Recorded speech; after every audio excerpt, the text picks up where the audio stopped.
Blown by millions of dollars to an unprecedented number of missed school days.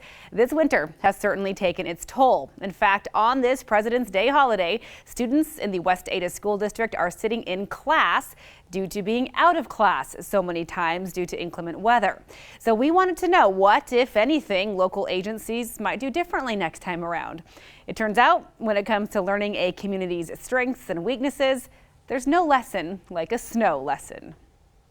By now, we know the numbers, the staggering amount of money spent by local school and highway districts trying to cope with this season's crazy amount of snow. I guess one of the first things we learned is our snow removal budget didn't really matter. From budgets blown by hundreds of thousands of dollars. Snow removal was $200,000, snow melt was $29,000, and then we had about $10,000 in overtime work. To millions. We've spent $5.6 million on winter maintenance operations. This winter has taken its toll, but with the worst of it over, fingers crossed, the question now is, did any good come out of this bad winter season? Turns out we did learn a thing or two. For instance, the West Ada School District is now considering buying some of its very own sanding trucks to be able to act faster and more independently when storms hit. We don't have that equipment right now because there were times where we could have hit a few areas with sand and made the conditions a little better. The winter weather also caused a record-setting number of missed school days, and that has West Ada officials taking a closer look at their snow day policy.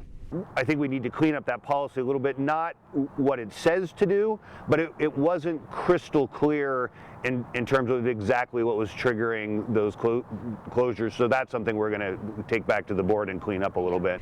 As far as roads go, the Ada County Highway District says it had new ground to cover as well, in a very literal sense. We had never plowed residential streets, so we learned what it takes to do that, the effort, the time, the expense. This winter also highlighted the need for quick and effective avenues of communication. ACHD spokesperson Nicole Dubois admits that is one area where the agency hopes it can improve. We do think that we could possibly do better with communicating our expectations of the public, like the public's role, essentially. Now, with spring still weeks away, what is yet to be learned is how those overblown wintertime budgets will impact the area come warmer months. There'll be some other project that we just won't complete this year because we had an emergency and we needed to expend it on snow removal. Whether we do less chip sealing or whether we remove a project that was supposed to go to bid this summer, or maybe a little of both, the commission will make that decision later this spring.